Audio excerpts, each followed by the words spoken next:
નમસ્કાર, એશિયાના સૌથી જૂના અખબાર મુંબઈ સમાચારના ડિજિટલ પ્લેટફોર્મ પર આપનું સ્વાગત છે. હું છું જીગર પંડ્યા. નજર કરીશું મુખ્ય સમાચાર. યુપી સરકારને સુપ્રીમ કોર્ટે આપ્યો ઝટકો. કહ્યું દુકાનો પર નંબર પ્લેટ લગાવવી જરૂરી નથી. 3 રાજ્યોને પણ ફટકારી નોટિસ. કાવડ યાત્રા નેમ પ્લેટ વિવાદ કેસમાં સુપ્રીમ કોર્ટમાં સુનાવણી હાથ ધરવામાં આવી હતી. આ દરમિયાન કોર્ટે આ નિર્ણય પર વચગાળાનો સ્ટે મૂકી દીધો. કેન્દ્ર સરકાર 23 જુલાઈએ 2024-25નું બજેટ રજૂ કરશે અને તે પહેલા જ નાણામંત્રીએ લોકસભામાં આર્થિક સર્વે રજૂ કર્યો હતો. આર્થિક સર્વે 2023-24 લોકસભામાં રજૂ કરવામાં આવ્યો. લોકસભામાં રજૂ કરાયેલા આ આર્થિક સર્વેમાં સરકારનું સંપૂર્ણ ધ્યાન ખાનગી ક્ષેત્ર અને પીપીપી પર કેન્દ્રિત કરવામાં આવ્યું. મોદી સરકારે બિહારની વર્ષો જૂની માંગ ફગાવી દઈને નીતિશ કુમારને મોટો ઝટકો આપ્યો છે. નીતિશ સરકાર કેન્દ્રની એનડીએ સરકારનો હિસ્સો છે, પરંતુ મોદી સરકારે તેમની જ માંગ ઠુકરાવી દીધી છે અને બિહારના વિશેષ રાજ્યના દરજ્જા પર સ્થિતિ સ્પષ્ટ કરી. ભૂતાનના રાજા અને ભૂતાનના પ્રધાનમંત્રીએ સ્ટેચ્યુ ઓફ યુનિટીની મુલાકાત કરી હતી. ભારતના પાડોશી દેશ ભૂતાનના આ બંને વડા એકતાનગર ખાતે નિર્મિત વિશ્વની સૌથી ઊંચી પ્રતિમા નિહાળી અચંબિત થઈ ગયા હતા.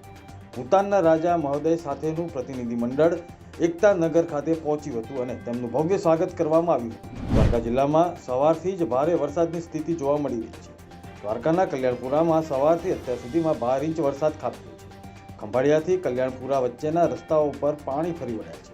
ખંભાળિયાથી કલ્યાણપુર વચ્ચેના રસ્તાઓ સંપર્ક વિહોણા બન્યા છે. અતિ ભારે વરસાદને કારણે કલ્યાણપુર જળમગ્ન બન્યું. ભારે વરસાદને કારણે સુરત શહેર જળબંબાકાર થયું છે. શહેરમાં ભારે પવન સાથે ધોધમાર વરસાદ ખાબક્યો. અનેક વિસ્તારોમાં પાણી ભરાયા.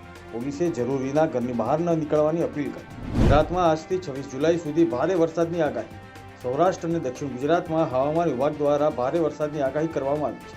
સૌરાષ્ટ્રના અનેક જિલ્લાઓમાં છેલ્લા 5 દિવસથી ધોધમાર વરસાદ વરસી રહ્યો.